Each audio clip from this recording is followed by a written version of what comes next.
And we are live. How's it going, everyone? If you are there, say hi in the chat so I know you're watching.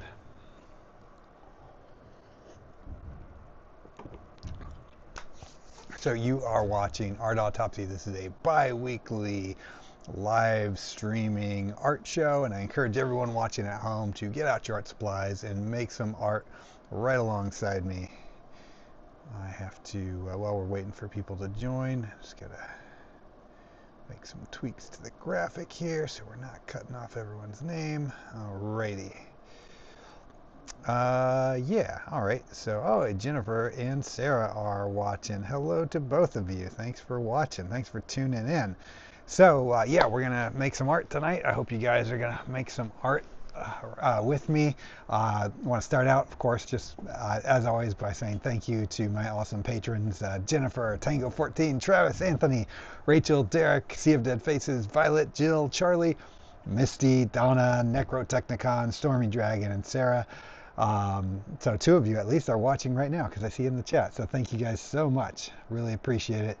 Um, oh no, Sarah is just stuck making art.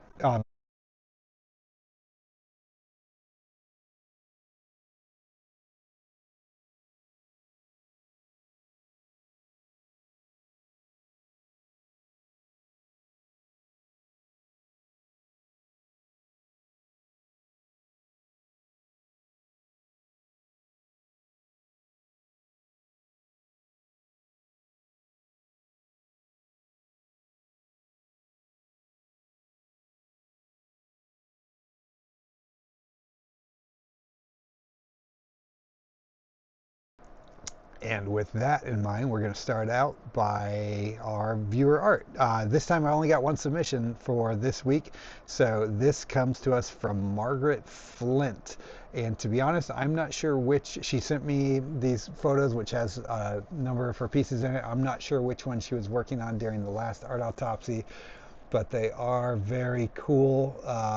Margaret, if you're watching, it would be awesome if you want to join in the chat and tell us how you make these. I'm guessing it's some kind of decoupage style thing, but let us know. And if you are not watching the live stream, but you happen to see this later, uh, please leave a comment and tell us how you created these pieces. I'd love to know.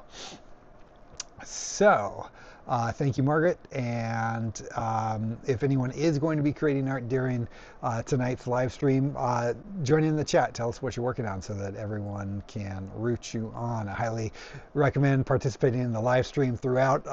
Most of the time, I'm going to be focused on my easel. I will be talking to you guys, but I encourage you guys to talk amongst yourselves and get a conversation going. So, let's talk about the painting that we started in the last session. So I started a painting of a glass Krampus Christmas ornament. The idea was I was trying to make make it look like it was clear glass, but I did work on that painting more and I wasn't feeling the clear glass vibe, so I went with more of like a metallic gold vibe. I'm going to show you. This is what it's looking like so far. Um, Not finished, still pretty rough, but did make some progress since the last session. So that's that one. Today's painting is not here yet, but I thought I would try something different. I normally tone the canvas in gray. Last time I toned it in black. This time I just decided I was going to reach in and reach into my bucket of acrylic paints, and whichever was the first color I pulled out, that was going to be the color that I toned the canvas, and it just happened to be this kind of sky blue. Oops, got a little white on it already. So yeah, I just used acrylic to tone the canvas, but we will be painting in oil. And I see there's a couple little hairs that got in from the brush that I used to tone the canvas, but that's okay. All right, so what are we gonna paint tonight? Oh, and Liz has joined. Hey Liz, thanks for joining. Um, so today I wanted to do another piece from a sketch. So I was flipping through an old sketchbook. I found this piece. I didn't date it, but based on the dates of the surrounding pieces that I did date, this one was drawn anywhere between 2015 and 2020. And this is what it is, right? I know this is complete nonsense to most people who see it, but a lot of my sketches are, I love sketching just super loose and just flowing off the top of my brain and seeing what comes out. So a lot of my sketchbook is just bullshit like this. And as I was flipping through it, I actually liked this for a number of different reasons, and I thought I could do something interesting with this as an oil painting. So we're going to find out together if I can or I can't. I would like to point out there is a squirrel in this painting as well. He's a little astronaut squirrel there. He's sitting on the stump in the foreground. So, you know, this painting will have a squirrel if you were worried about it. No, you don't have to worry. So, yes, it is a space squirrel, Jennifer. Thank you. All right, let's get started here. So I've got my sketchbook set over to the right of my easel so I can look at this sketch, and inevitably it's just kind of gonna evolve from here. But I wanted to show you guys my starting point so you get a feel for where my head was at starting this painting. And we're going to see where it goes from here. So I already pre-picked some colors that I want to work with on this painting. Of course, I've got black and white out, but also got magenta, cobalt blue. Oops, I selected Windsor red, but I'm throwing that one back. I don't want that. Cadmium red, light hue, and cadmium yellow, and phthalo green. So I think we're going to try to do the painting with just these colors, and then a bit of titanium white as well. And I will use some black, but just for the initial sketch. We'll see if any of the black makes its way into the final painting or not. So I'm just going to lay out these colors on my palette so we can get going. I'm contemplating doing something a little different this time too. I always like to try to do at least one new technique every live stream so that you guys can take away something new from it, so you're not just watching me do the same thing in every painting. Because there's so many different ways to paint, so many different possibilities of what you can do. So I'm considering this time just not doing an underpainting. I mean, I will do a quick and dirty sketch just to work out the placement, you know, and the layout of the painting, but I think I'm just gonna go for it and just start throwing in some bold color right away, and we'll see how that goes. It might go terribly, or it might go well. We're going to find out together. Okay, let me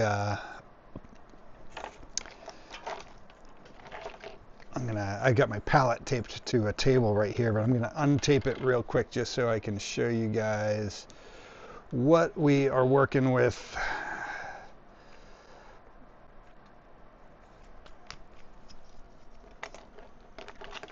Okay. Okay, so yeah, again, so we got the titanium white, cadmium, I gotta look at the palette, not at the thing. Can't work in reverse looking at the camera. Titanium white, this is just some Mars black just to do the sketch in. Cadmium yellow, phthalo green, cobalt blue, magenta, and cadmium red light hue. And then this blue in the background is the color that I use for the tone of the canvas. And then the orange is just spray paint, because I was spray painting a some pumpkin stuff on earlier on that. Okay, let's get started. And I'm gonna, as we go, I'll pop back into the chat and try to keep up with what's happening. I do apologize if anyone asks a question and I miss it, but feel free to just repeat any questions because I will keep checking back in throughout. I'm also going to be using Liquin. If you guys watched the stream before, you know the deal. Liquin Original, it's my kind of medium of choice that accelerates the dry time and also stretches out the paint a little further, so I'll be selectively using that. Let's see, Michael Garcia has joined. Hey, Michael. Jennifer says, that's a nice hoodie. Yeah, thanks, Jennifer. I wish that it weren't a paint hoodie, but, it was a very nice hoodie for a long time, and now it has paint all over it, so now it's what I wear when I paint, but still, representing Assemblage 23. Okay. Real quick, for those who are just joining, I'm going to just real quick cut back so you can see the sketch that I'm starting with. That's the sketch. It's an old sketch from my sketchbook if you just joined, and now I'm going to do a painting version of that random bullshit. So here we go.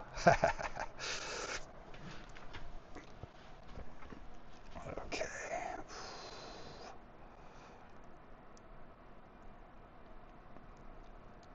You know, I normally don't want to do this, but I think in this case, I gotta grab a T-square real quick. I think I'm going to put my horizon line smack dab in the middle of the canvas, which is kind of a no-no, but I don't care. I want to have kind of a strong separation between the two halves on here. We're just going weird with this painting anyway, so I don't mind breaking some rules from time to time. Okay, and then, so I don't know what this thing is, right? But in the sketch, it's some kind of gnarled tree hand cluster creature thingy.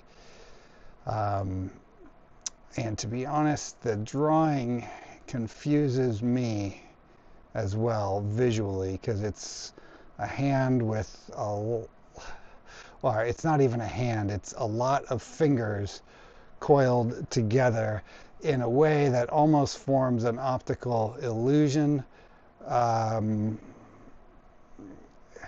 So it's a little confusing. I'm trying to be true to my original sketch here, because it is confusing to look at, and I like that about it. So I'm trying to be somewhat true to it in terms of these finger placements, but we might get even crazier, add some additional fingers or whatever. We'll see. Anyone who tunes in late to this and misses the sketch portion of this video is absolutely not gonna know what is happening with this painting, because it's gonna be crazy. And it's kind of floating out here in the middle of the ocean. I would just be guessing, because I think, again, this was somewhere between 5 and 10 years ago when I did this sketch. So it's hard to remember exactly what I was thinking. But if we're closer to 5 years away, I think I might have been just kind of brainstorming some ideas for like digital set pieces for a music video that I had intended to do, that I never got around to, and this might have been one of those pieces that I had intended to build in 3D space. I don't know, or not, or it's unrelated to that. I feel like maybe that was one of the original ideas. And so in the sketch,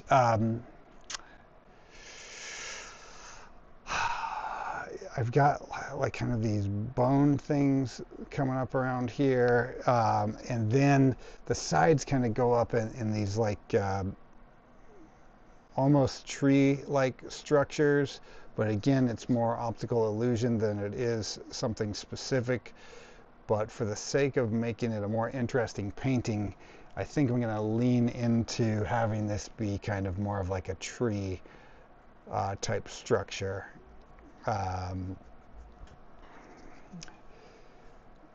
So let's think about how that would be. So, I mean, it's still going to be a pretty abstract painting, but I want it to be interesting as well. So I think we have to have some familiar elements in here. And I've got the space squirrel in the foreground of the sketch, and he's going to be in here too. And I think it's more interesting if he's having some kind of a interaction with this thing, not necessarily communicating with it, but if it's a tree, then conceivably the squirrel, as he looks upon the thing, can be thinking about how he might want to climb it, or where the acorns might lie within this structure, that sort of thing.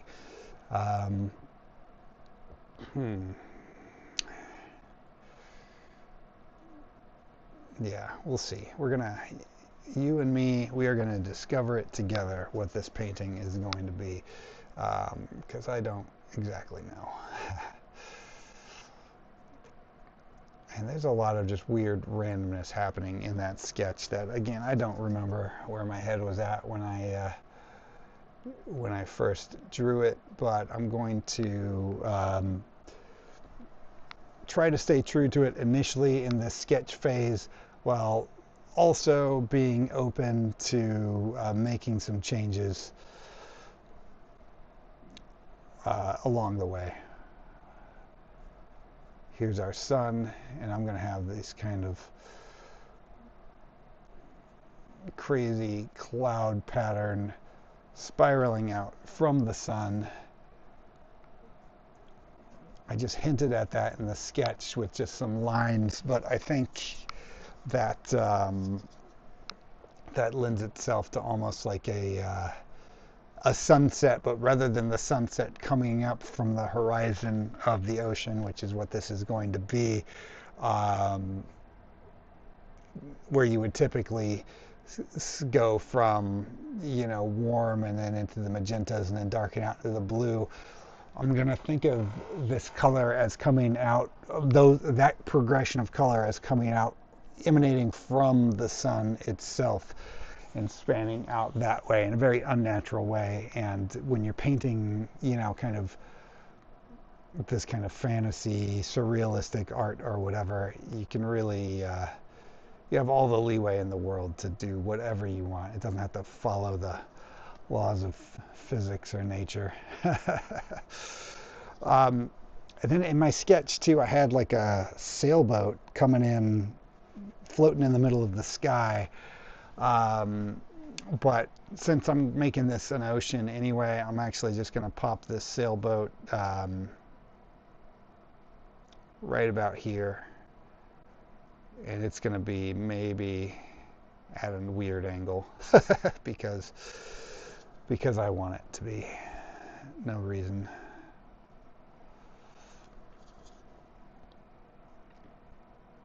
And I'm not too familiar with sailboats or how their masts and sails actually work, so we're gonna just make some stuff up and hope that no sailing aficionados critique my lack of realism on this boat.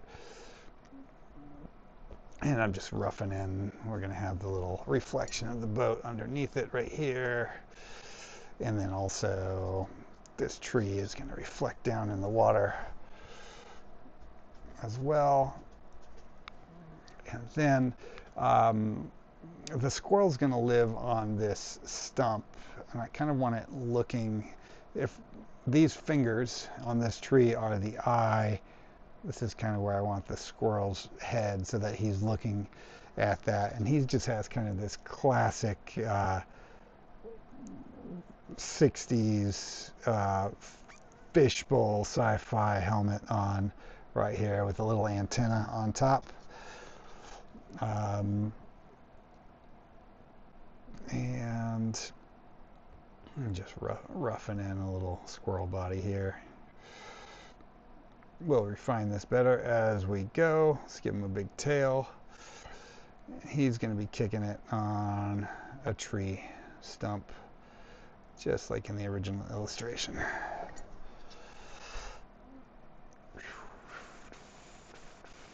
Ooh, that's a pretty chunky squirrel, but we're going to refine him as we go.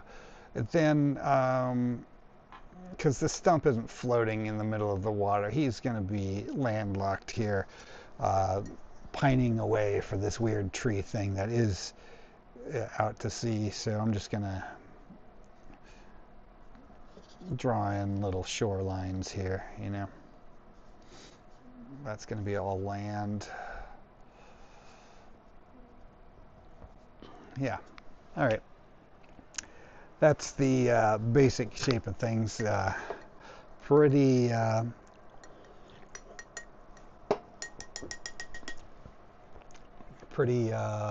you know, weird to start with, but it's only going to get weirder, so stick with me. Let's see what's happening in the chat. Oh, Elias Black has joined. What is up, dude? Thanks for watching. We're going to paint some weird shit today. I feel like I just want to get... I want to get a big chunk of color on this canvas already. So let's just start working on this sky and see where that takes us. And as I mentioned earlier, I'm not doing the underpainting thing today. I'm just going for it, and we're going to see what happens. We're going to see if this is a good idea or a bad idea.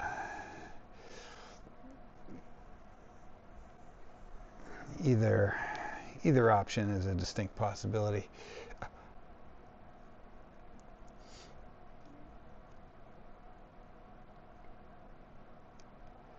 And we're just doing well. I'll, you know, periodically we'll mix in some liquid if I need to thin stuff out, but for the most part I'm just going super thick on this paint, at least at this stage, and we'll see if I keep that up through the whole painting or if I change course along the way.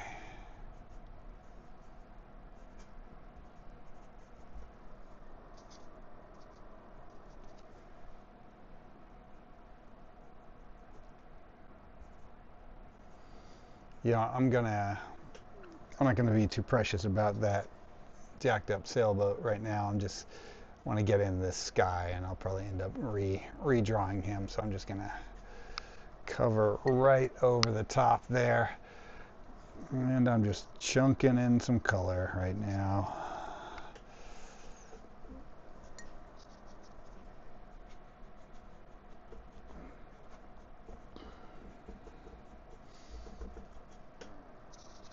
Trying to form kind of this spirally shape emanating from our sun here.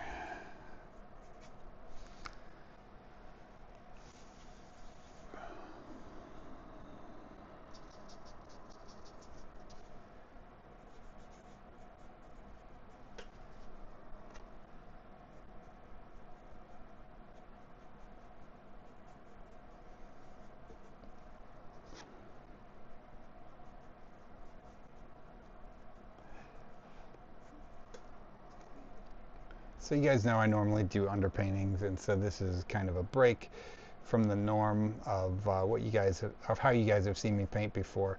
But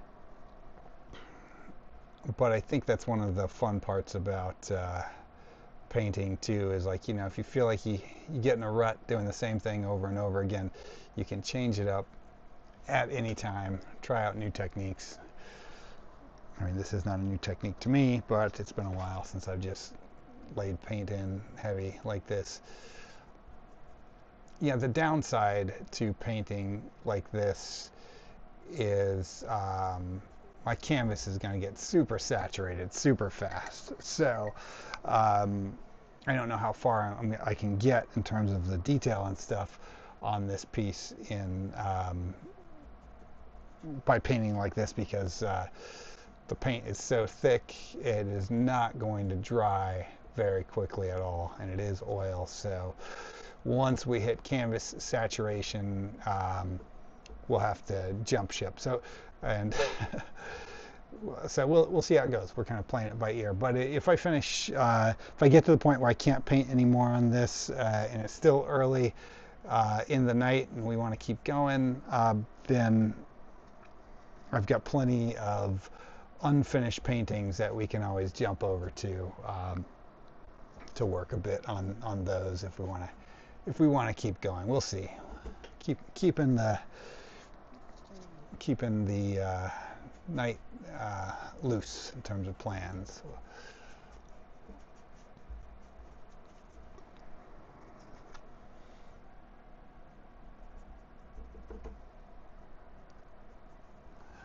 This is certainly going to be one of those paintings that looks like shit until it doesn't.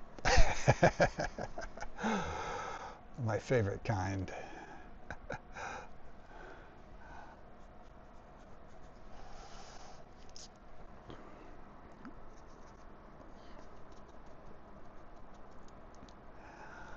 Let's see, Sarah wonders if the space squirrel can swim. That is an excellent question. One that I think the space squirrel is going to find out soon enough. We're probably going to have to put some kind of incentive in this tree, like an acorn or a peanut or something, to incentivize him to jump ship and swim over there. But let's see, Elizabeth Clark has joined. Hey, Elizabeth, thanks for joining the chat. Okay, for those who have just joined or have never watched this live stream before, I just do this spiel every few minutes. So you're watching Art Autopsy. This is a bi-weekly, reoccurring live art stream. So every 2 weeks I jump on here on my YouTube channel and I paint something new for your pleasure or displeasure, depending on if you like it or not. And I encourage everyone watching at home to make some art right alongside me. Obviously, it does not have to be what I'm making, probably shouldn't be. But make whatever kind of art appeals to you. And if you do that, you want to share it with the world, email it to me at clintcarneycreates@gmail.com, and I'll share it on an upcoming live stream. So yeah, this is already all over the place with colors, and I don't want to get too saturated here because this is where our big tree guy is going to live, and I certainly want to make some progress on him. I just wanted, for some reason, felt the urge to get some of the craziness of this sun spiral laid down at an early stage. I don't know if that was a good idea or not, but I did it nonetheless.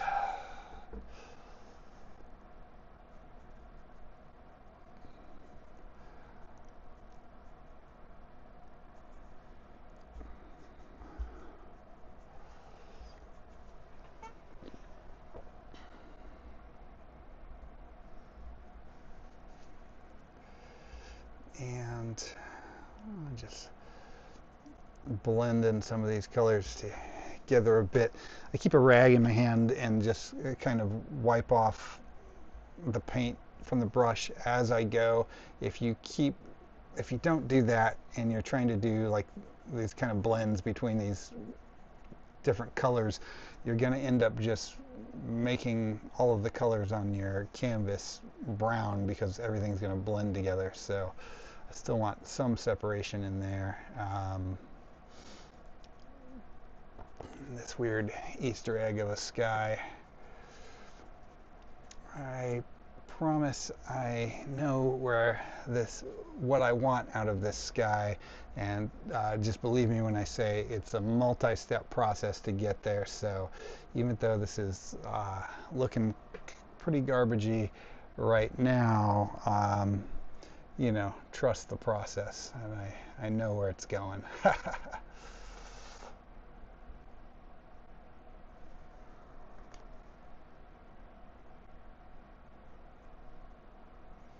Or at least I think I know where it's going, right? I'd like to think I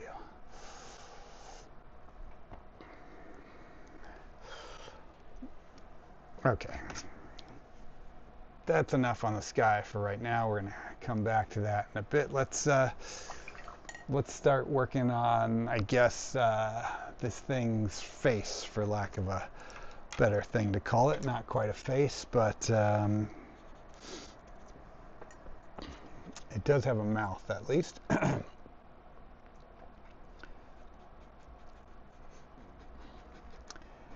Also, for those just joining, using 5 colors on the whole painting. I did use black just to do the sketch, but probably not going to use that for the actual painting. So basically, phthalo green, cobalt blue, cad yellow, and cad red, light hue. And I think I'll stick with that unless I don't.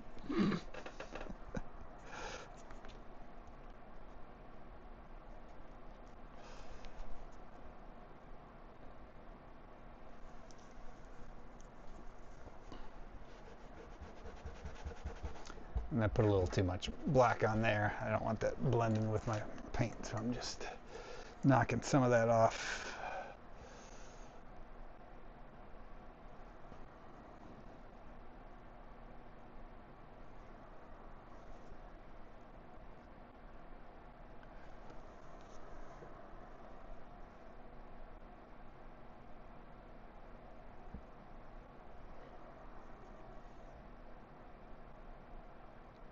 This was another sketch that when I showed my wife, she was all, I don't know what I'm looking at. And that's always a sign that it's going to make a painting that people don't know what the hell they're looking at either. So if I do my job correctly, you won't know what the hell you're looking at either.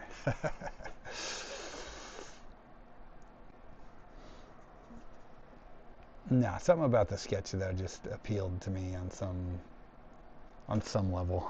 It's hard to describe.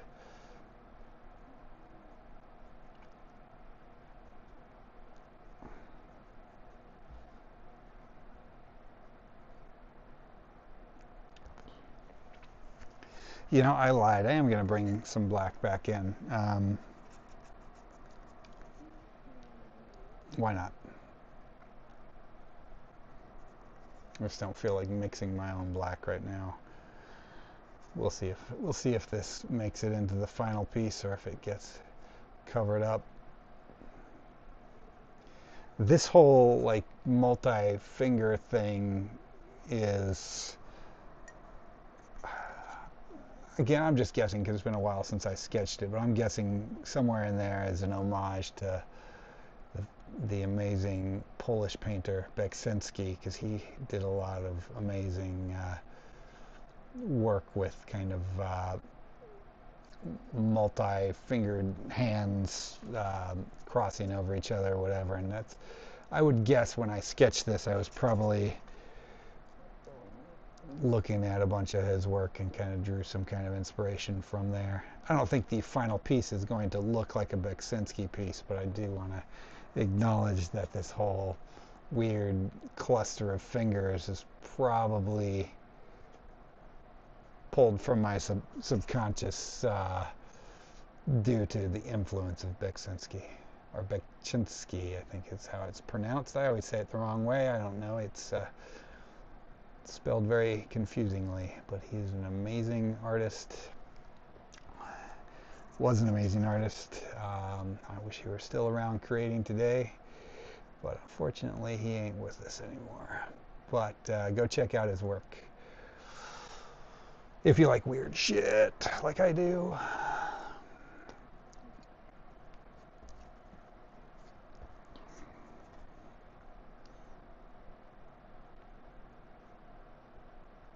Okay, yeah, see, that's a big confusing cluster of fingers, which is exactly what I wanted it to be. So hey, that's working out. Bu- bu- bu- Just checking in on the chat here. Michael Garcia is putting Christmas decorations up.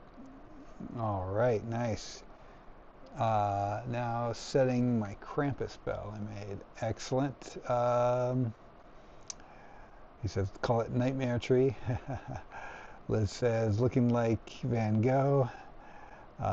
Liz is drawing tattoos on her iPad, and Michael says, I've seen some artists go to thrift stores and adding cartoons or TV shows. Oh yeah, I've seen that too, where artists take an existing piece and add their own flair to it from thrift stores. Those are kind of neat.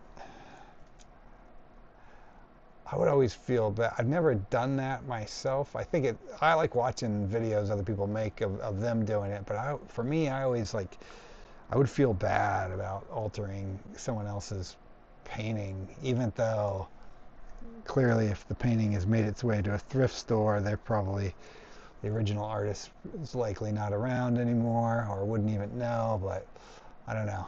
I would have that artist's guilt because I wouldn't want someone doing that to one of my paintings. But still cool to watch other people do it.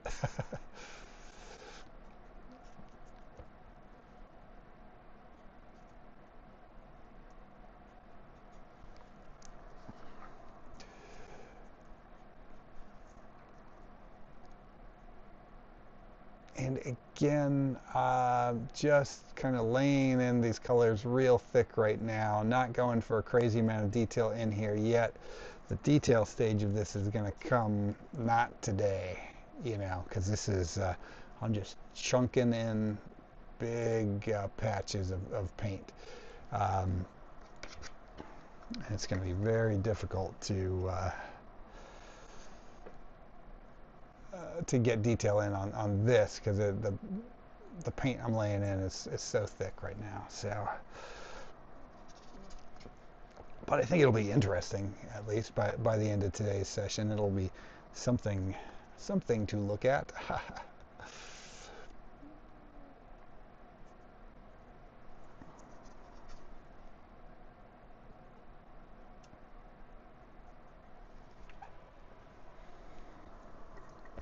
When I was so the Krampus painting that I did at the last live stream, um, if you were here at the beginning, you've already seen this, but this was not finished yet. But I started out as a black and white underpainting, and then instead of going through like I normally do and glazing the color in, I just went for it and just started throwing in the paint nice and thick on that, and that got me in the mode I'm in now in terms of just doing that on this painting too. Let's see. Elias Black says, Clint, the underlying color of the board and or canvas seems different than what you would typically work with. Happy to be wrong about that. How is this piece different from the typical? So normally I just do like a medium gray color just to tone the canvas to get rid of the white of the canvas. This time, just for fun, even before I decided what I was going to paint, I just reached into a box of paints, and the first color I pulled out is the one I decided to go with for this color, and it just happened to be this baby blue color. So you are absolutely right. This is atypical for how I would set that up. But I looked at it like, because I didn't know what color I was going to select. I just knew that's the one I was going to go with, whatever it ended up being. And yeah, I like to, it just adds an additional challenge to it. How can I create something cool from a color that I'm not expecting to use? I don't know if that answers the question, but yeah, you're absolutely right. It is not how I typically start a painting. And typically I just do a monochromatic underpainting to start with, and this one has no such thing. It is just going for it. And it is going to be a chaos explosion of color that will have to be refined over future sessions as I go. But for now, just chaos.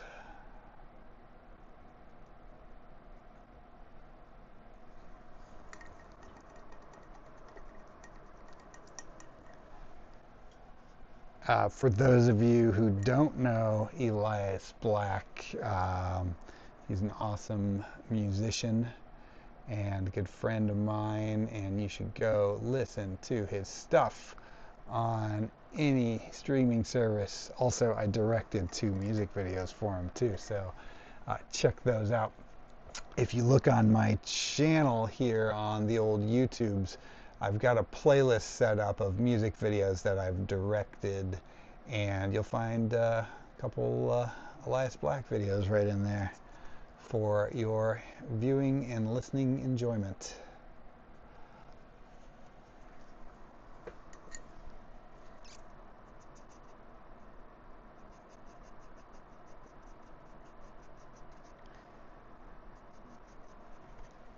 I always, when I'm painting and not doing a live stream, I always have like a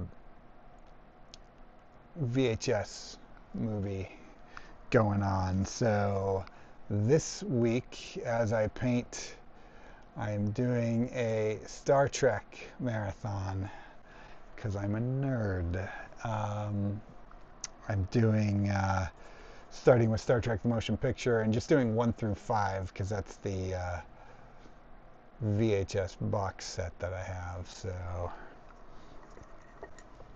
I know no one asked, but you know, I like to share what movies I'm watching. But it had been a while. I just started Star Trek the Motion Picture, which is the first one, last night. It had been a while since I've watched that.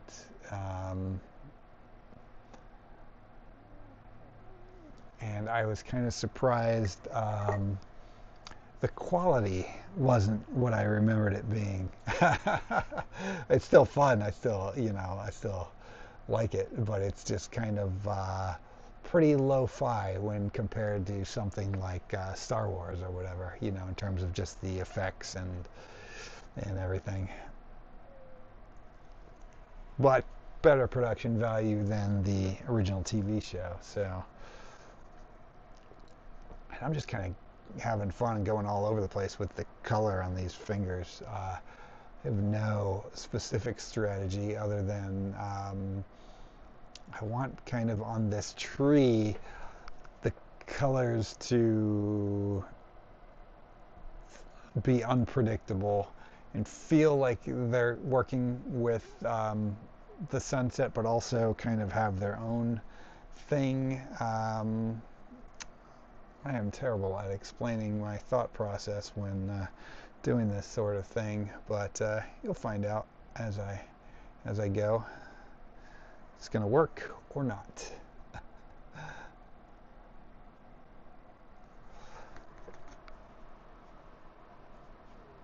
Chainsaw Happy has joined. What up, Joe? VHS forever. Yes, it is all about Wrath of Khan. That is correct. That is the best of the from that original franchise. I agree with you there. Michael Garcia says, have you listened to Joe Satriani at all? I don't know. Maybe, probably, at some point. I don't know. The name is super familiar, but I am having trouble making the connection as to why I know the name. So I'll say if I have, I don't. I can't remember the context of it. So let's see. Chainsaw Happy says, surfing with an alien. Is that a Wrath of Khan reference? I haven't gotten that. I haven't watched it in a while.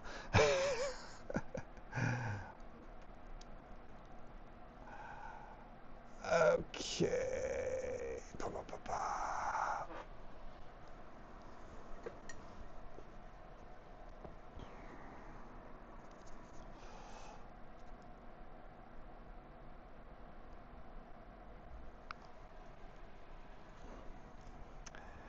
Yeah, this is kind of reminding me of every once in a while I'll just break out the pastels and do like a pastel drawing. Um, and all of my pastel work has kind of this rough vibe to it where um, almost a nonsensical use of color. But with the pastels, I never figured out how to recover from that stage. Whereas with the oil paint, you know I can go off the rails at this stage and I can bring it back as the painting progresses to be something that's a little more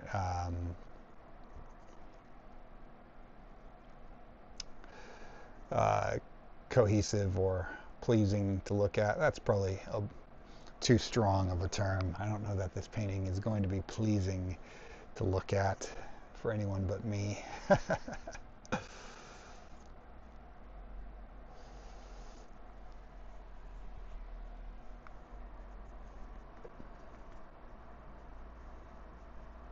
No Surfing with the Alien is the name of Joe's album. Ah, ha, I see. Now I get it.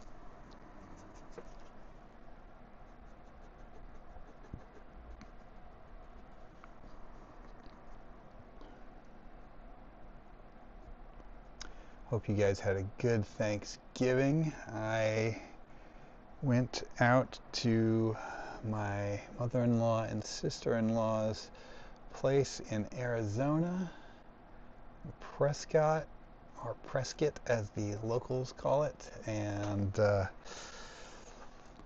was a fun trip. Got to, yeah, never been out there before, so got to see the town. Pretty cool, kind of Old West vibe to it. Went to some antique stores, and yeah, just had a good time. Did you guys do anything fun for Thanksgiving? Did you consume copious amounts of poultry? I did not, as Mrs. Carney is a vegan, so we had a vegan Thanksgiving, which was still delicious.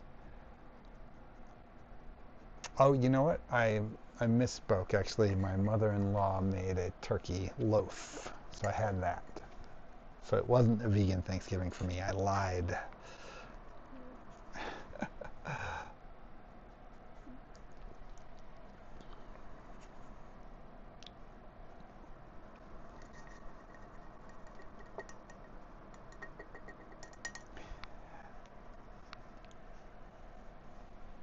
So, for those of you who do tune in and watch this every other week as I do the live streams, what do you think of this kind of style of video where I'm just going in and not doing the underpainting, just kind of throwing in uh, bold color right off the bat? Are you having fun with that, or do you prefer the other method where I'm doing the underpainting and get a little more refined in the underpainting first before moving on to color? What is your preference? Again, I just like trying, doing something different for you guys. each time so that you can get a little something different from each live stream. But certainly I am aware that you guys are the ones that have to sit there and watch it. So if there's something that you like more than the other, you know, that may or may not influence how I do videos in the future.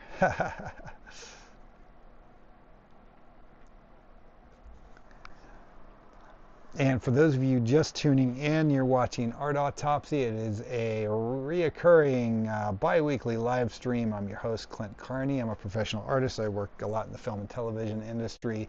And every 2 weeks I get here, I show up on YouTube to paint live for you guys, and I encourage everyone at home to paint or draw or sculpt or whatever your art form of preference is.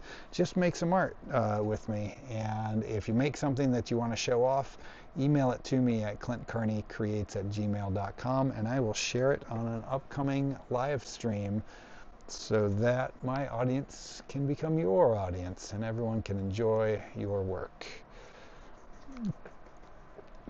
Earlier in this episode, I shared some viewer art from Margaret Flint. So if you missed the top of the episode and you want to check out Margaret's art, just re-watch the first part of the video after the stream's over.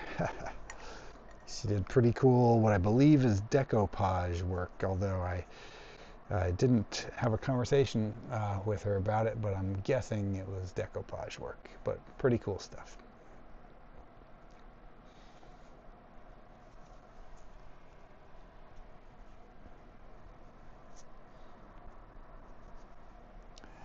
Now I'm kind of getting lost with what part I want to be the sky and what part I want to be the tree. Am I leaving gaps for this tree to live, or does this tree take up this whole space? I don't know yet.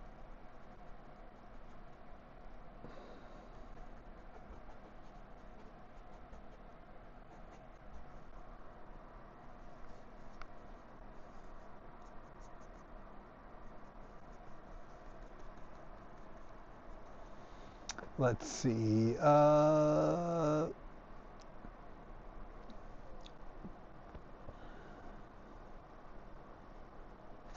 Sarah says, I'm interested to see how it progresses differently this way. Liz says, I liked where you worked on several paintings in one stream. Michael says, it does matter, Clint, either or, it still looks good, man. I don't have a favorite. Jennifer says, I like that we can never know what to expect.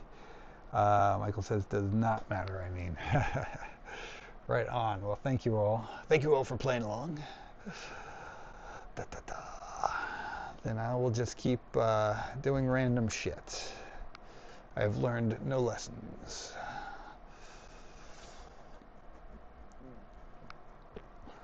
But no, I do appreciate you guys lending me your time to watch me paint. So Christmas is coming up. If members of my Patreon, I'm doing a sale, which I think goes through till tomorrow. If you're on my Patreon, you got the code already. If you're not, oh, actually, I'm going to show everyone this, though. I do have prints available. I'm just going to pull up one at random that I happen to have right here. So I have these 8x10 canvas prints. They're on clintcarney.com, and they come, you know, with ready to hang. I have prints available for a lot of paintings. So if you want to give the gift of art to someone else or to yourself this Christmas, yeah, I got what you need over on my website.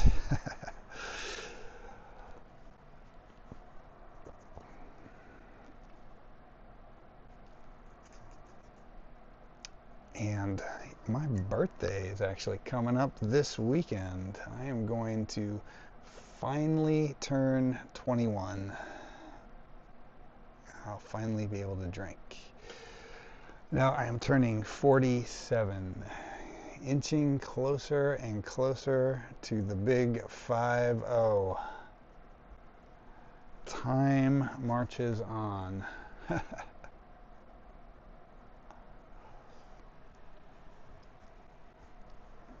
Yeah, I honestly don't know what the hell's happening with this part.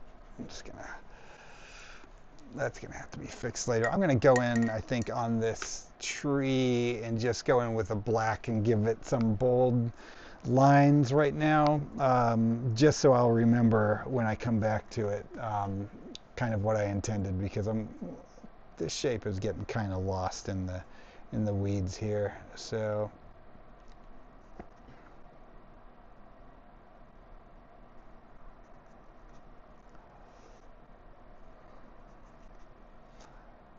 this is just for my own sanity later on as I get into a second or third or fourth or however many sessions it takes to finish this piece.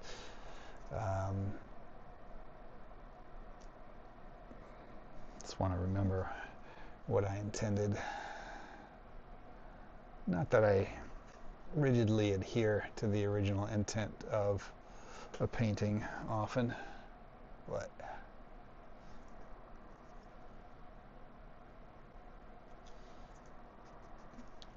I just am rambling.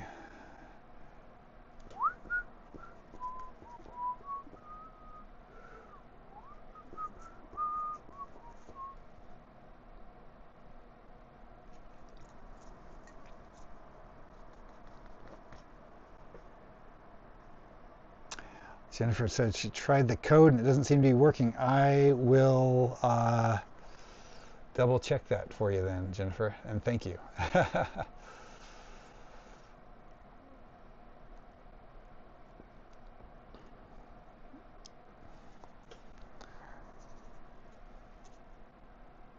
always seem to screw up setting up those coupon codes, I guess, sometimes. Not always, but I have been known to screw up a coupon code creation every now and again.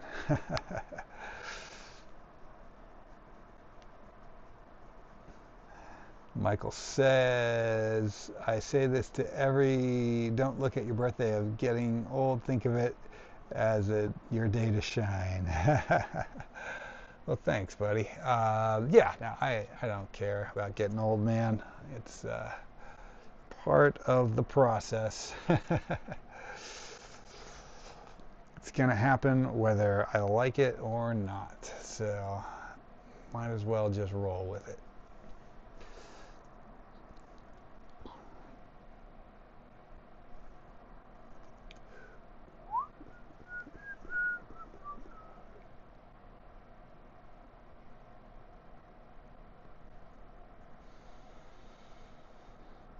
I actually ended up on the sky, on parts of the tree, actually letting that original blue from the canvas tone show through a bit, which I don't entirely mind.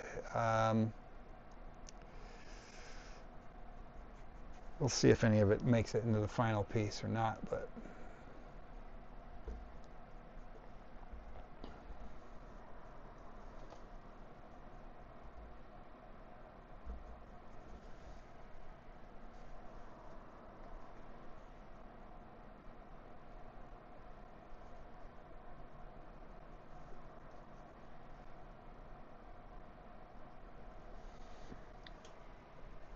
all right.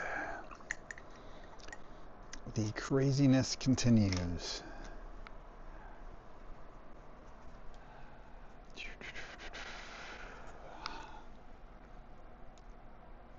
My boat got completely swallowed up by the sky. And to be honest, I'm not missing the boat. I'm going to have to think long and hard about whether or not I want to bring that boat back in, or if I'm just going to let it die out at sea.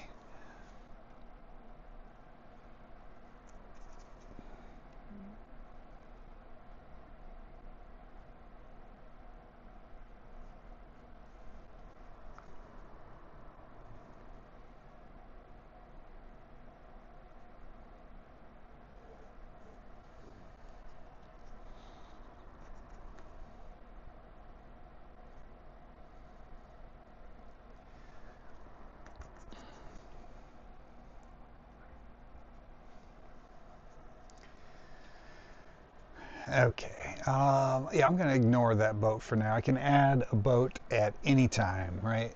It does not have to come in at this stage, but let's start thinking about how this water is going to wrap around this structure. In my sketch, I had kind of the water falling over like a waterfall-ish type vibe, but here I'm just having it out in the middle of the ocean, which I think is gonna work better for the narrative I want to create with our squirrel friend.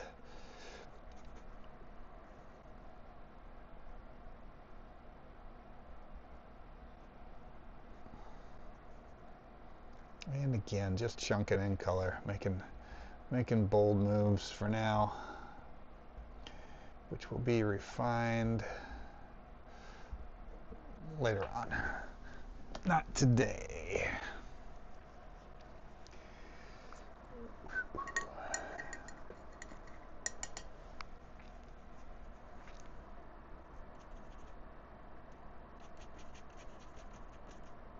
So who's making art out there? What are you guys doing? Jennifer, are you painting? Who's painting out there? Who's drawing? Let me know. Tell me what you're working on.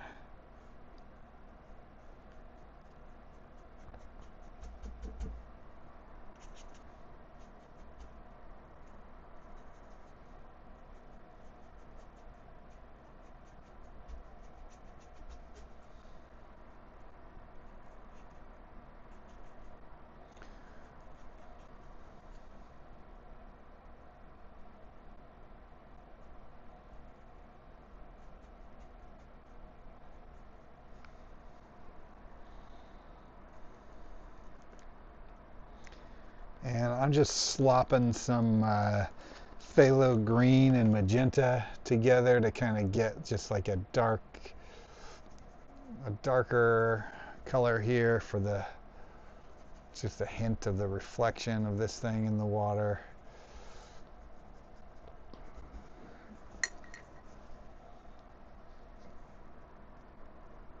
Leaning on that, and then our cobalt blue.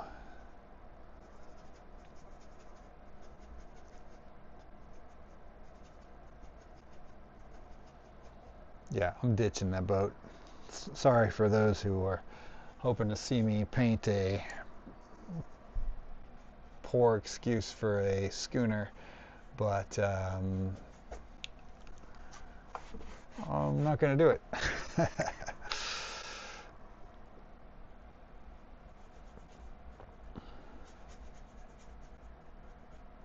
I know you guys are really just here for the squirrel, though. You're just waiting for that squirrel to start taking shape, and I am too. I'm rushing through this just to get to the squirrel. Chainsaw Happy actually just started looking for your sketchbook. Excellent. Hope you find it. Draw something awesome. Ah, Jennifer is working on Krampus. Excellent. Excellent.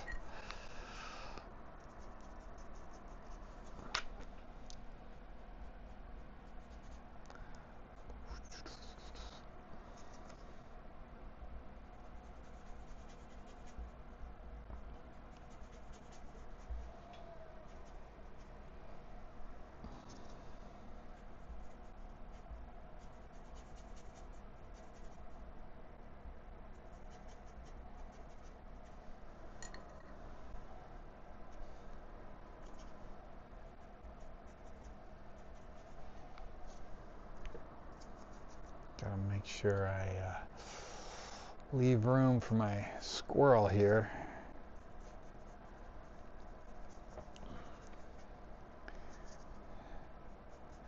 Although, yeah, I have a feeling by the end of this live stream, this painting is still going to be pretty rough. Again, just by virtue of chunking in the paint so thick and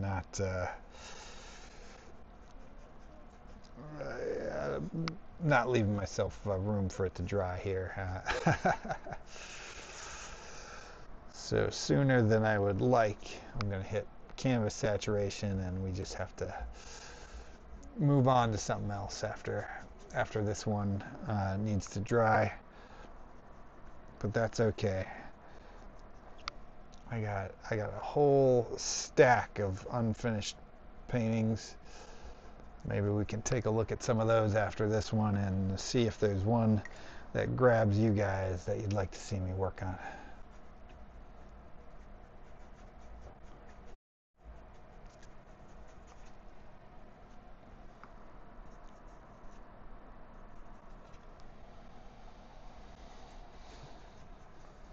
I'm actually, even given, the obvious roughness of this painting, but I'm actually enjoying the way the colors are playing off of each other in a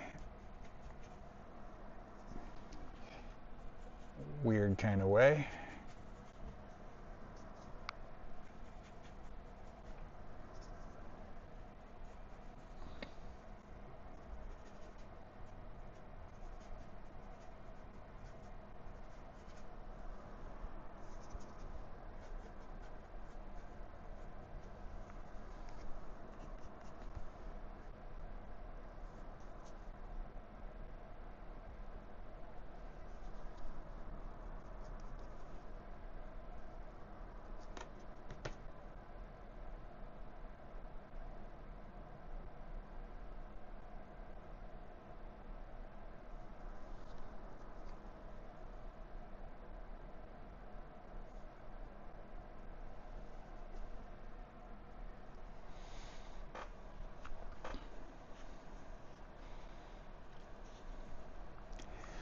Okay, let's go crazy with this stump and just, oops, dang it.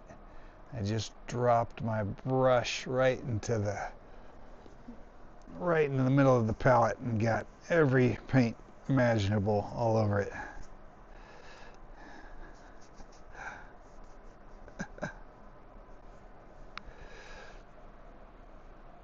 Gothneck. I'm laying out a new floral piece that is going to be grayscale flowers on a turquoise background with a crossed orb weaver crawling across the flowers from the corner. That sounds awesome. I look forward to seeing that.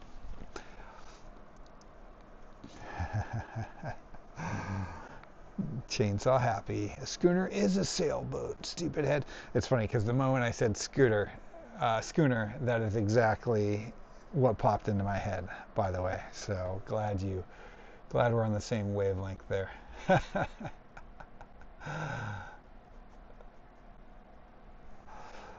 Michael says, taking a break for right now. I'm finishing the drawing for a future mask he'd like to make. Excellent. Excellent. All right, where were we? We were throwing in some bold swaths of cadmium red on this tree stump here, just to be crazy.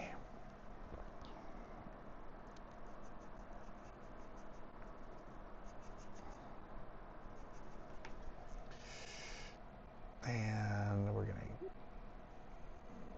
gonna throw a little magenta in there up top. Let's warm it up a bit. I'm just getting crazy. My palette is just all over the place now. I'm mixing colors that shouldn't mix. Okay. I'm saving the squirrel for last, right? Save the best for last.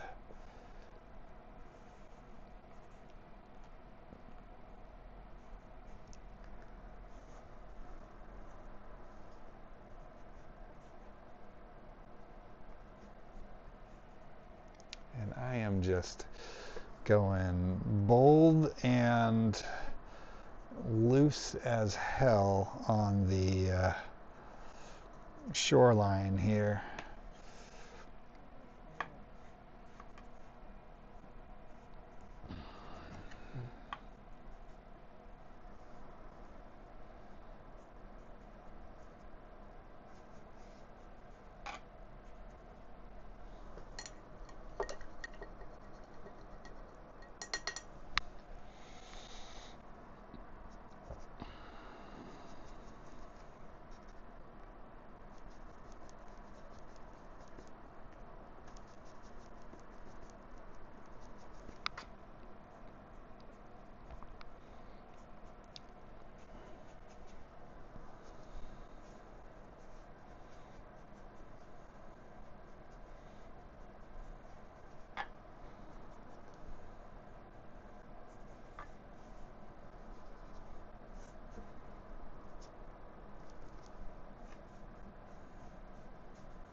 Just blocking in big chunks of color, getting the canvas covered.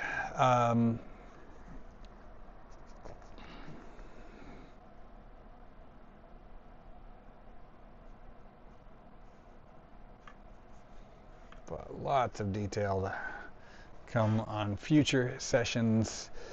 Let's do some squirrel action here. Let's get into some hot squirrel action. He's just been waiting patiently this whole painting to take shape, and now his time has come. Now it's time to do a space squirrel, shall we?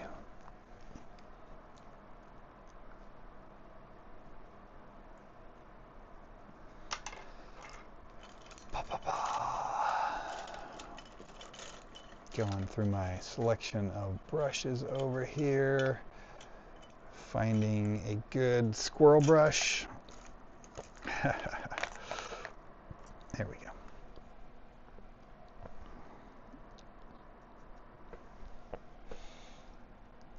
So again, he's going to have just this fishbowl, you know, kind of retro 1960s spaceman helmet.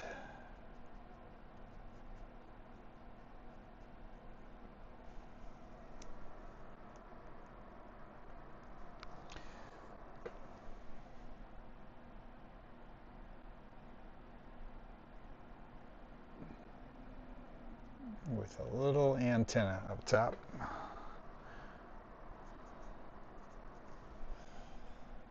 So that he can contact the squirrel mothership.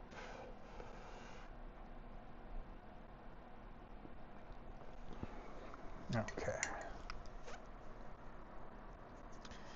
And let's mix up some crazy squirrel colors here. Let's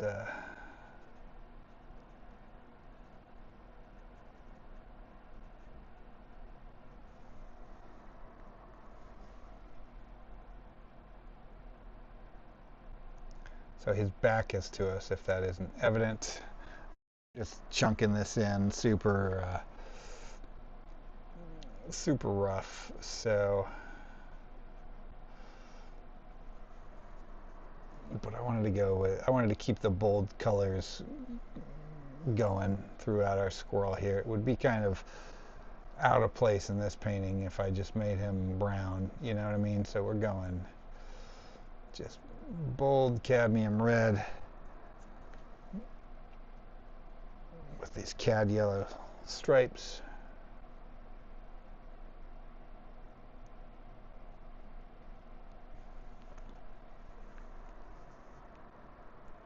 And we got to think about a cool color on the shadow side. So let's mix up a little phthalo green with a cobalt blue, throw a little titanium white in there, and we're just going to get him a nice cool color there, throwing a little more cobalt into that color, and give him a shadow here.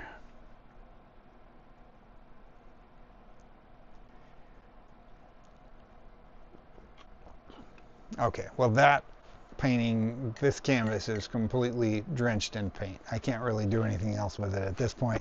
Let's switch gears. Let's pull up another painting and do something crazy. So anyway, yeah, what are you guys thinking so far? This is kind of a weird ass painting, but aren't they all, right? But having fun with it. Anyway, let's see. So we have a couple that from unfinished ones from previous art autopsies.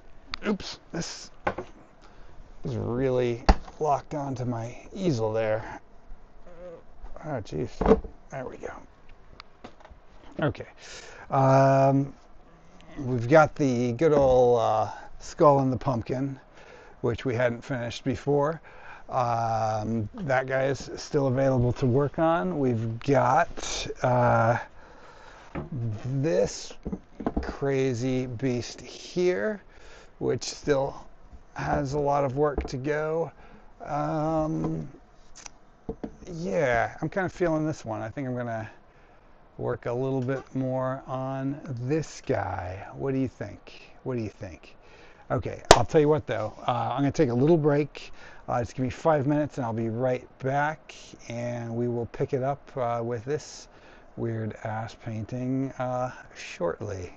All right, I'll see you guys in just a second.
And we are back. Okay. So, yeah, we are going to, work a little bit on this guy. You know what? I need to, fortunately, I taped the palette right to the back, so, as I often do, so I can just swap out the old palette. And here's a look at the mess that I've made of the other palette, just so you can see how that one was looking. So yeah, this is still, this palette's going to be wet for a while, so I gotta stick this somewhere where I won't accidentally you know, run into it. Okay, so I got to get some fresh paint on my palette for this guy. Let's see. You guys still there? Did I lose anyone during the intermission? So here I'm going to just get some more fresh paint on the palette. I'm going to put some transparent oxide red, some alizarin crimson, and try to remember what color green I used there. I think that's maybe a sap green. Let's see what we got here. Terra Verte. That's our green. And where's my crimson?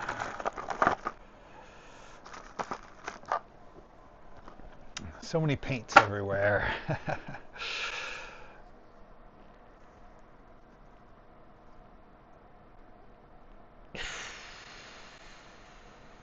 Oh, dang it, I just squeezed out the wrong color onto my palette. I squeezed out cadmium red when I thought I was squeezing out a crimson. Here's the crimson.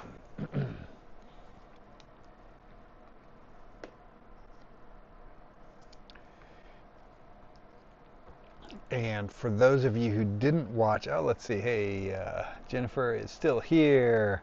Travis is here. Hey, Travis, what's up? And Liz is still here. Excellent. Okay, so for those of you who didn't watch this one created before, I started out by just orienting it this way, and then I swapped to have it this way, and I never quite landed on what the final orientation of it is yet. But as I work on it, I'm just going back and forth so that it looks cool from different angles or from either orientation. Michael Garcia is still here. Sarah is still here. All right, all right.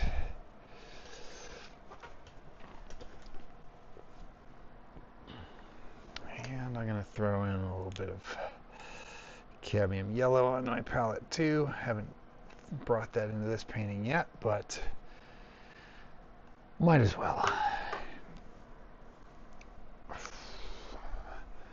And I'm actually going to steal some of the liquid that I squeezed out onto my other palette for this one because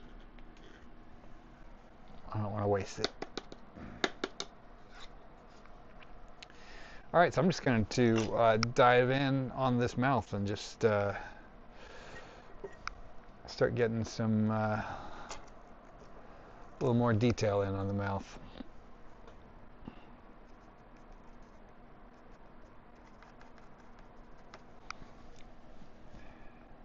See if we can't make it look a little more interesting.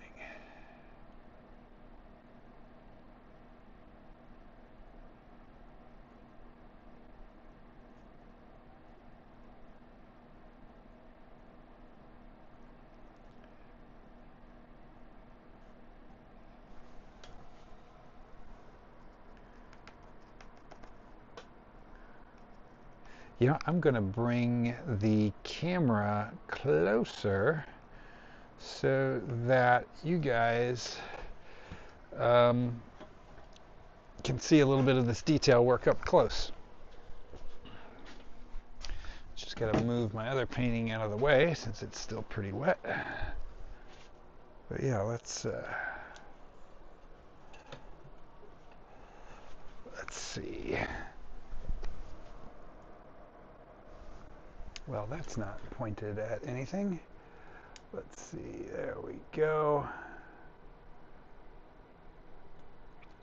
That way you guys can get a little better feel for what I'm doing. I have to switch on my other camera as well because I'm recording a been recording a time lapse on this guy, so I don't want to miss this session. This camera is going to battle me for a second. Come on, man, turn on.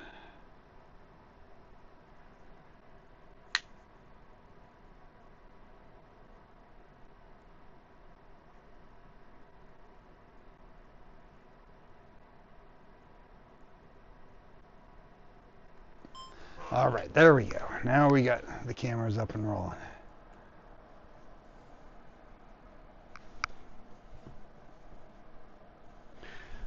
All right. Thank you, Joe. And Gothneck's still here. Lost in sketching. Excellent.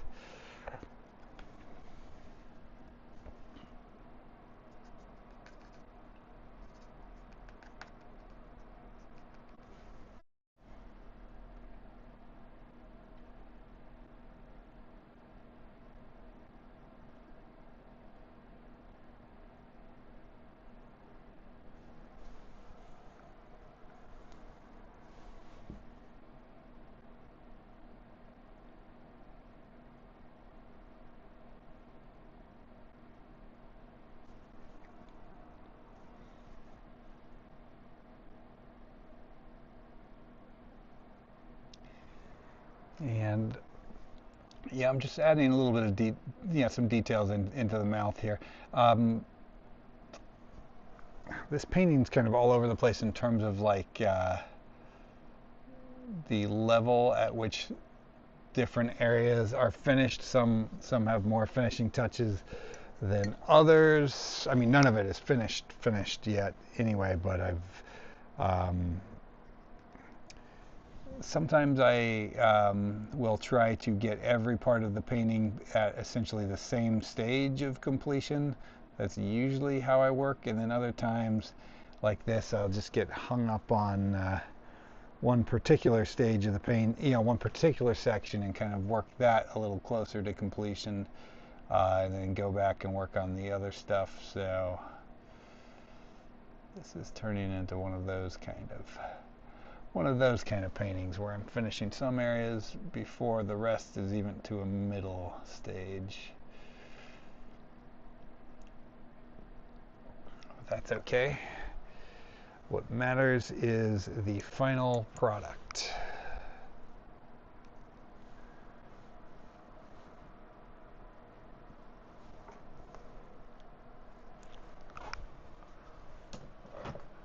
Got to keep pliers around to open some of these paint tubes.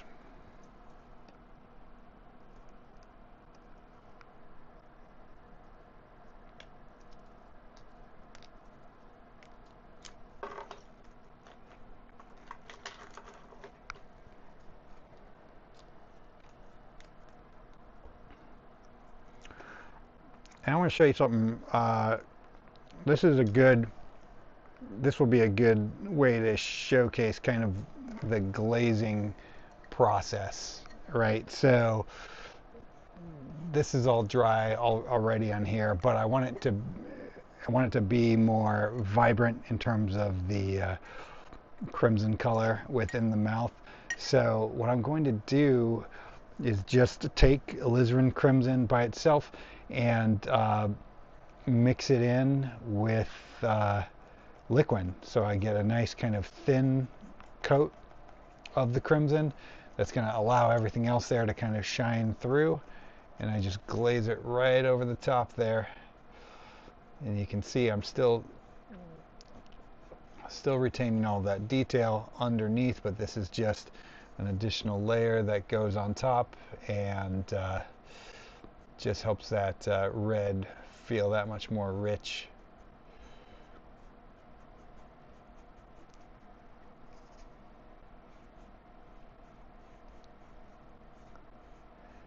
And now that I have that layer on there, the red and the crimson and the liquid mixed together, that's going to still be wet, obviously, because I just put it in, so I can just take a little bit of titanium white here and just kind of mix it right in with that. Just add these little these little tiny specular highlights here.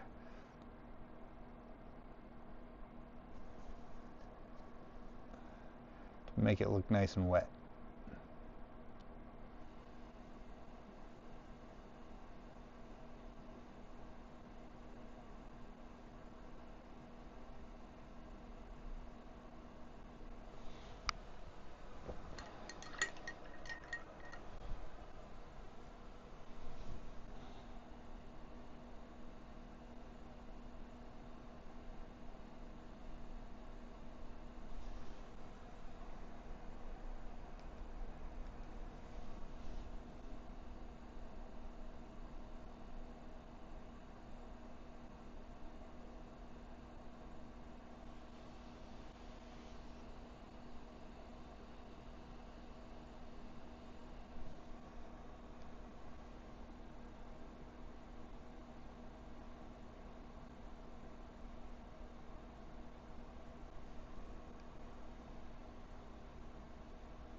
And I'm actually just taking this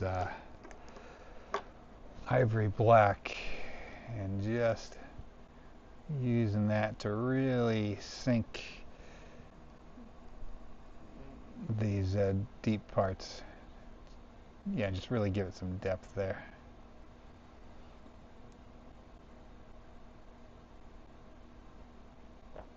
Now, a lot of artists will say you shouldn't use straight up black in your piece, and maybe that's true for some paintings,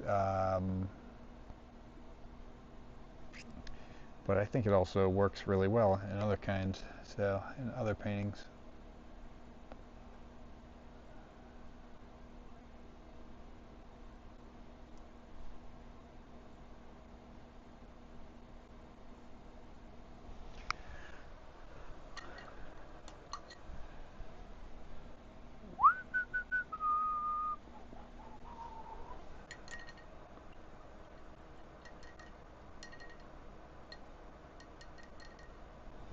Michael asks, do I know about the Yule lads? I do not. What about them?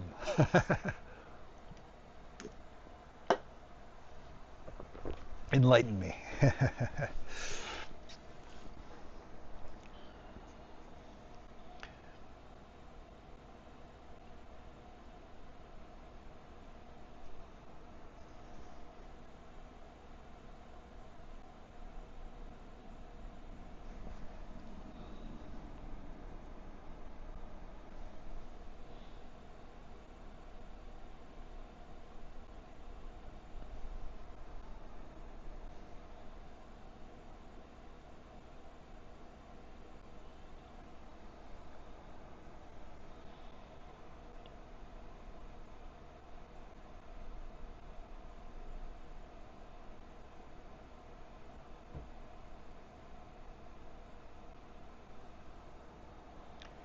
You don't want to go too crazy with just the pure white, but if you want to make something look wet and gross, just selectively putting those little dots of white, which come across like really, come across like specular highlights, that is how you get a nice, gross, wet looking texture.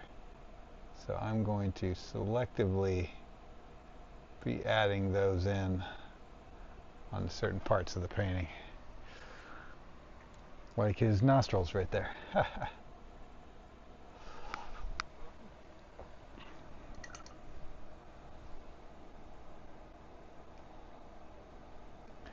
And I'm going to glaze a little bit of the crimson onto his lips as well, but I'm going to go thinner with this, which means more liquid, less pigment.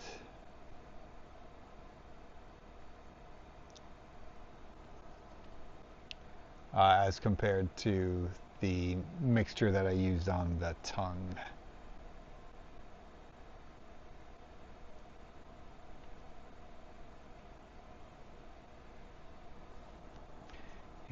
want to throw a little bit of crimson into the nose, or around the nostrils a bit.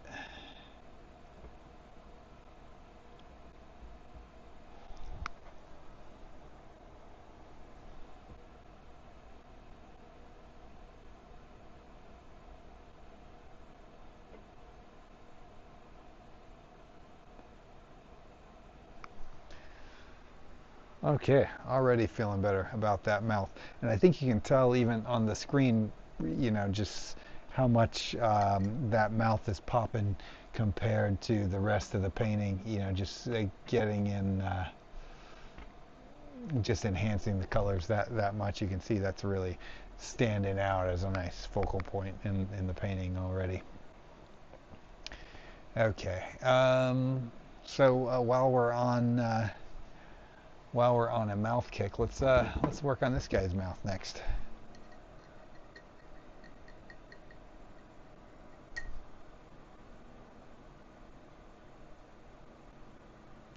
Let's see. Michael is telling us about the Yule lads. He says they're from Iceland folklore. They're a set of 13 brother trolls. Christmas, when children leave their shoes on the windows sills. If they're good, you get gifts like candy and small trinkets. Liz says that's similar to St. Nicholas Day in Germany, where kids would put their boots outside the front door and St. Nicholas would leave candy in them. And if you're bad, they leave a rotten potato in the shoe. They play pranks on your household by slamming doors, stealing leftover lunch meat, and licking spoons. Excellent. Now I know. Thank you. That's fun.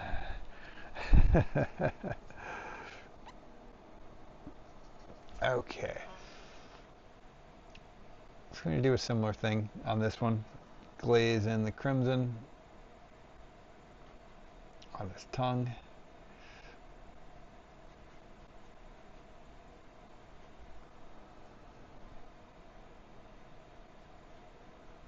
And his lips.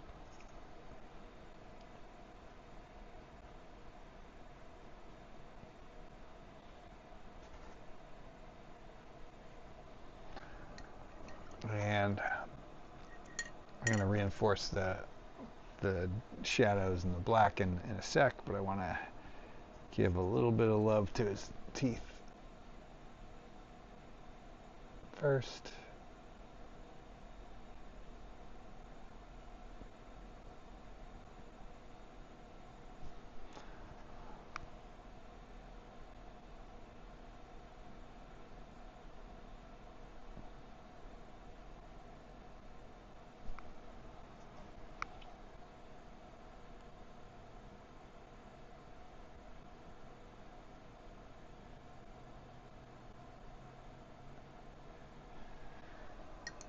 And same thing, we're going to take the titanium white and just reinforce these little specular highlights to make the tongue look nice and wet and gross. And I'm even going to add a few little highlights on selected areas of the teeth. And then I want his lips here to be kind of chapped and also wet looking and gross, so even go in with a little bit of the specular highlights on the lips.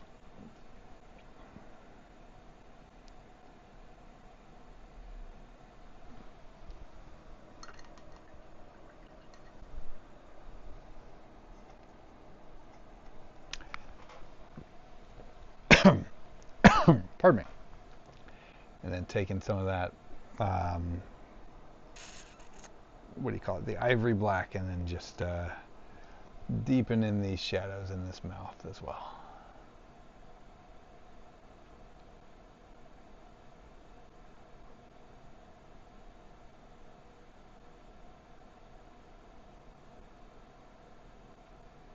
Yeah, this has just ended up being one of those paintings that I just noodle away at every now and again. I'll just, every once in a while I'll look at it and go, ah, you know what, I want to do this, and I'll just work on a little section, and slowly but surely it's coming along, but I have not been in a hurry to finish it. But I do enjoy working on it, and I think by the time whenever I get around to finally calling it done, I think it'll be pretty cool. Maybe not everyone's cup of tea, but I like this kind of weird stuff, as you might imagine.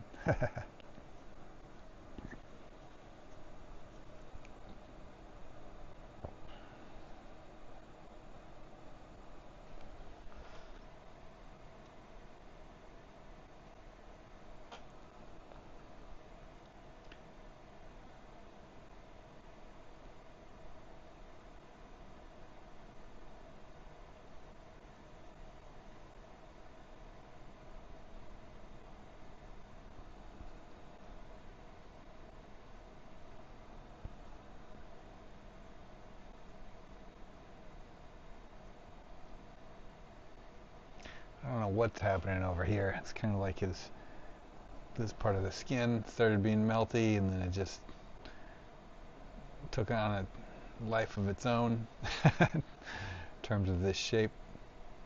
I don't know. This area kind of reminds me of the dude in RoboCop that falls into the toxic waste and gets splatted by the car. So I'll lean into that grossness on this area.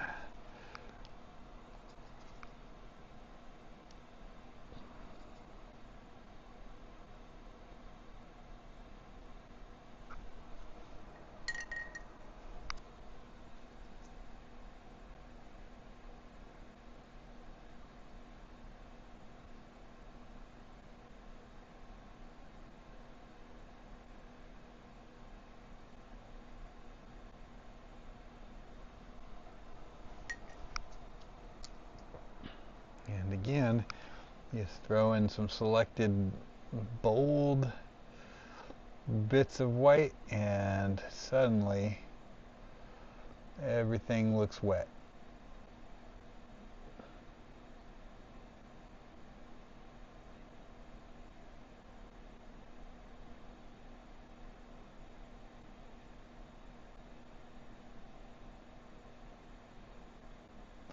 I can already hear my wife telling me how disgusting this painting is.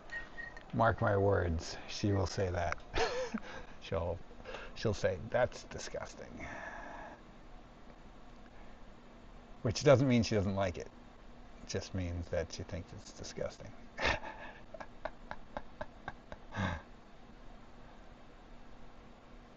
After all, she married me, so she must somewhat like this kind of stuff.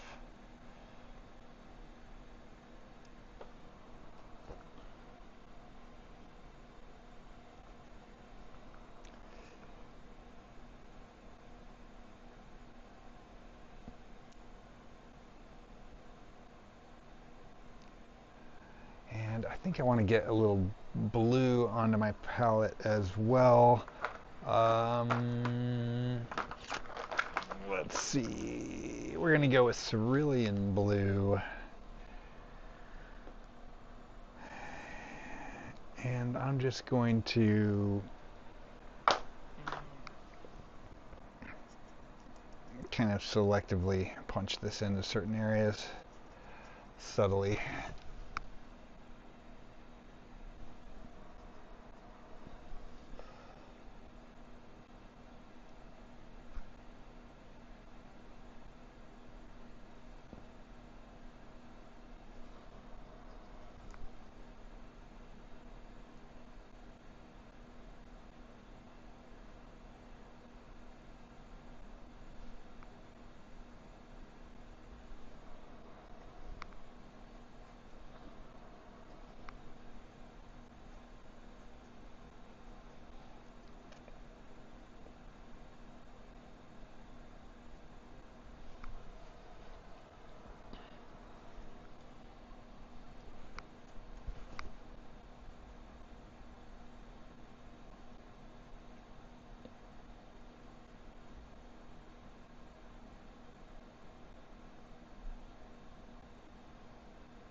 So how are you guys feeling about this painting? Is it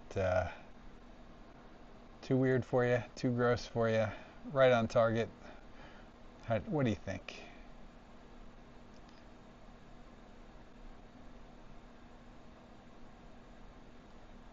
I know this one doesn't have a squirrel in it yet.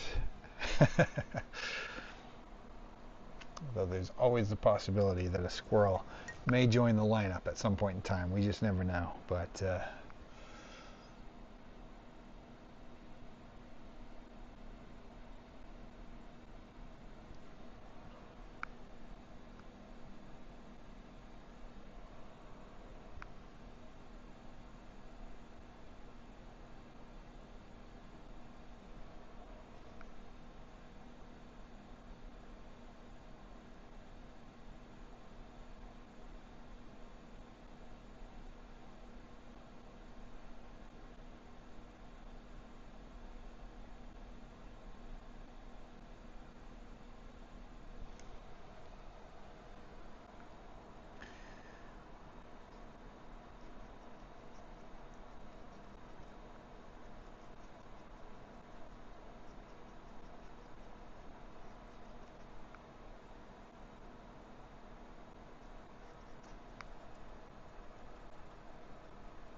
well, thank you guys. Thank you for the comments. I appreciate it.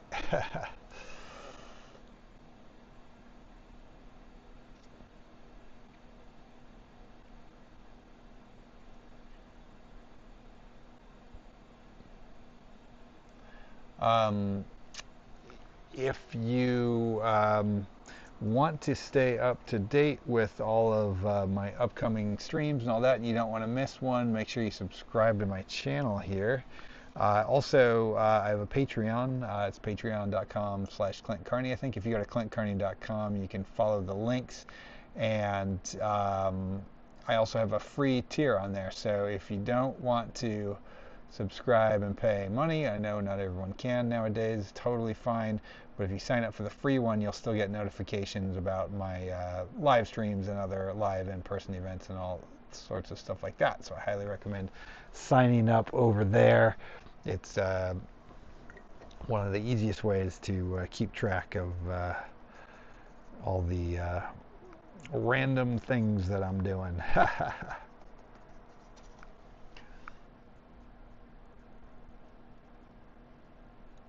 And for those of you who are able to sign up for one of the paid tiers, I appreciate the hell out of you guys.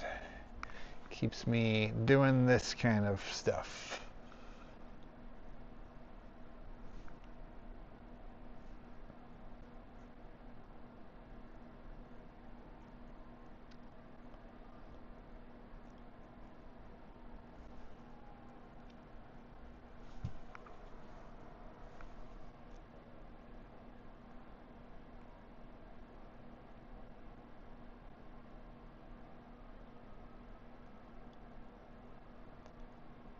And so this is episode 19 of Art Autopsy. Time flies. It's hard to believe that I've done this many of these live streams already this year. And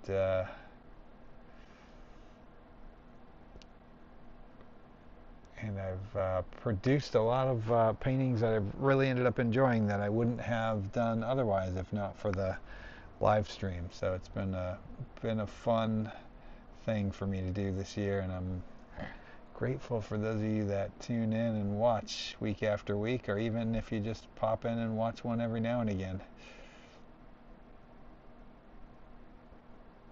And I hope that you guys get something out of it too. And I just lost power on something.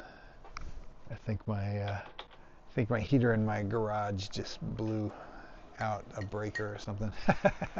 Give me 1 second.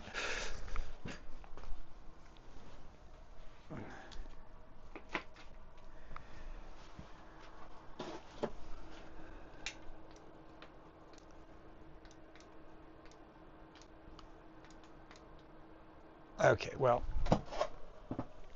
something's messed up. I'm gonna just leave those lights and the heater off for now. Figure it out after the stream.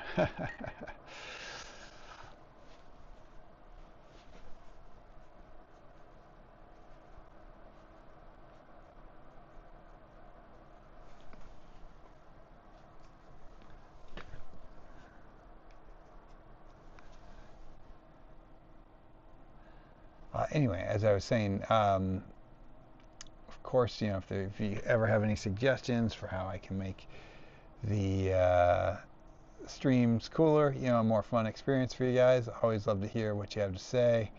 And then also, if you would like to just kind of help out a bit, please feel free to like and leave a comment on the live stream, and that just helps other viewers here on YouTube discover the videos and the channel, and just helps help spread the word about my art.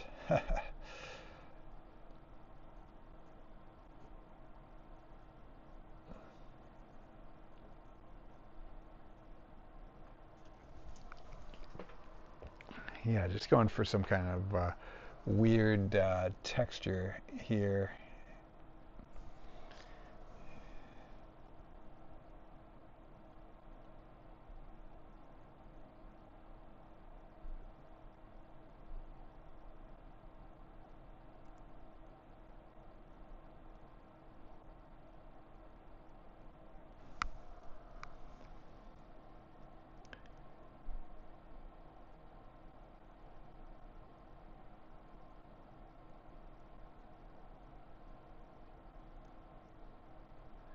And I'm achieving most of this texture by just going over it with titanium white and letting that white blend right in with the other colors that I've already laid in there.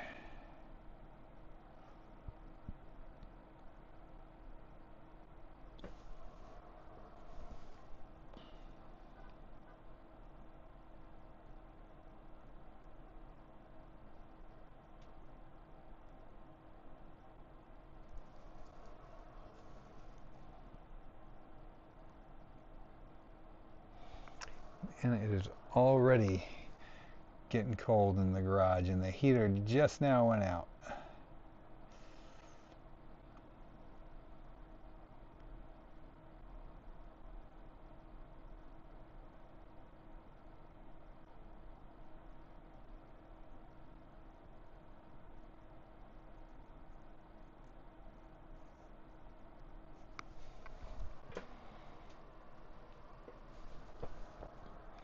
Yeah, I don't know exactly what the hell it is that's happening over here in this painting, but I kind of like it.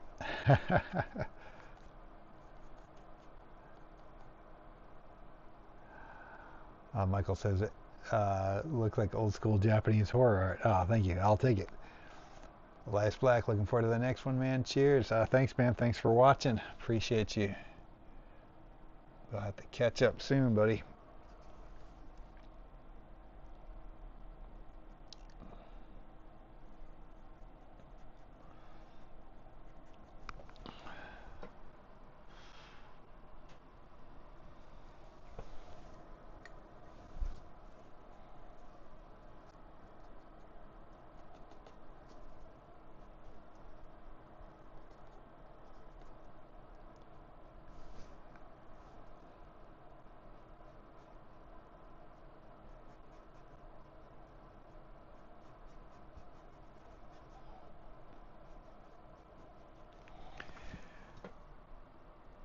All right, let's turn it back around and see now where we're at. We might as well just get the mouths out of the way, right? We've already done 2 mouths. Let's just do a little more, give a little more love to this one right here. Why not?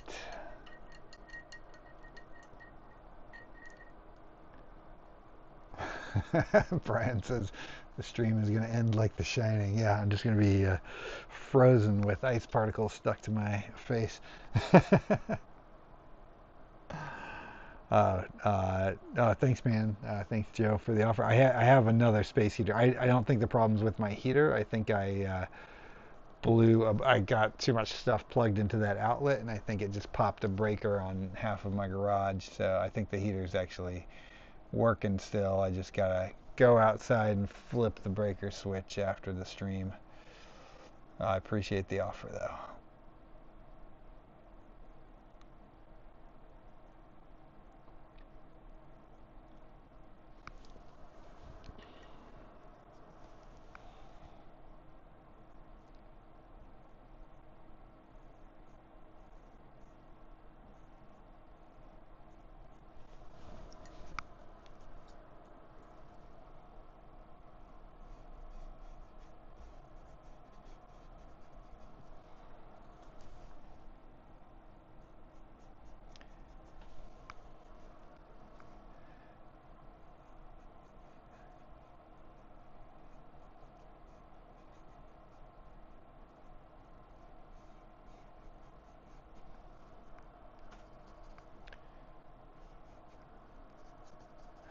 Although, come to think of it, I think that breaker that just popped is the same breaker that is on the bathroom inside the house. So I'm sure my wife is wondering why the lights went out in the bathroom.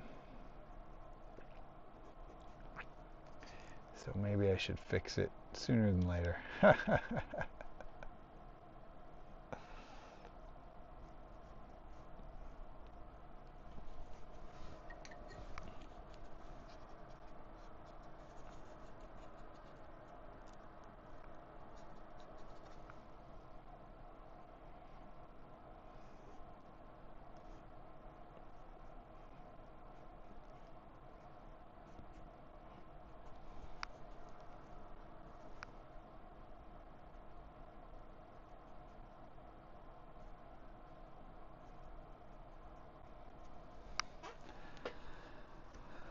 All right, let's dirty up his teeth a bit here.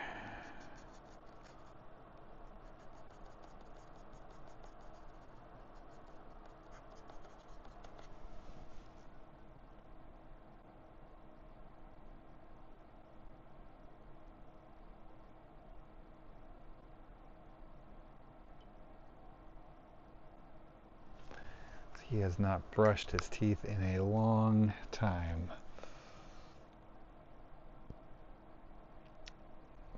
Dental hygiene is not this dude's strong suit. So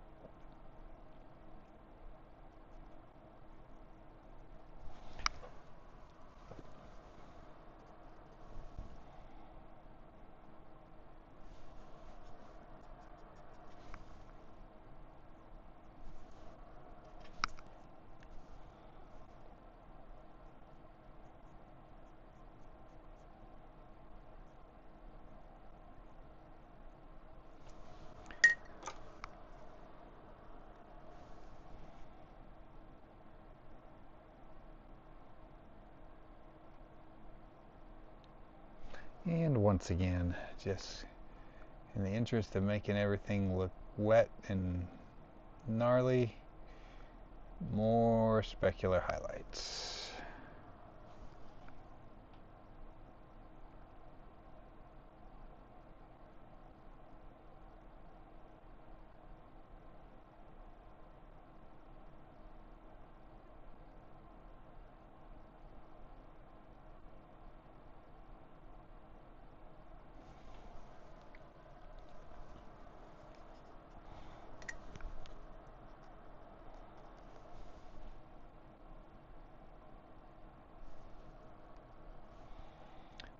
And just really reinforcing the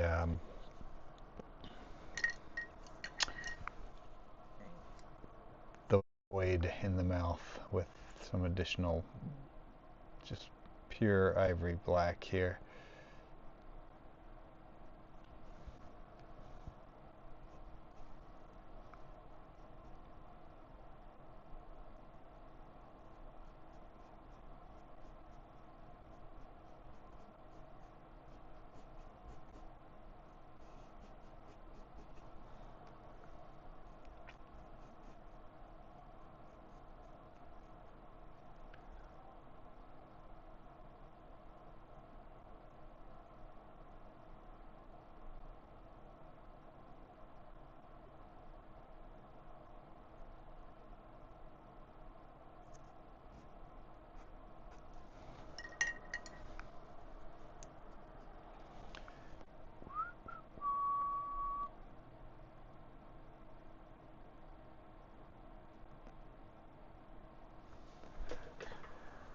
All right, hey, there we go. Let's flip it back around.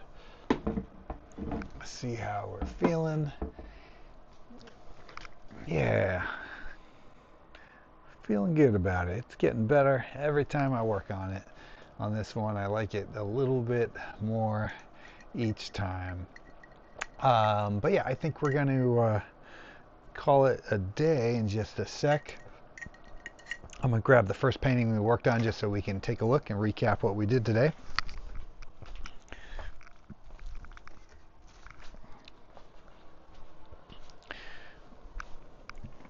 So we started out with this guy, and yeah, just went bold colors straight in, no underpainting on this. Just started, yeah, going right in there, mapping it out. Crazy piece. Still a lot of work to go. I think this one's going to be pretty cool when it's done. It is many sessions away on there. I can tell already. I'm going to be nerding out on the detail on that one.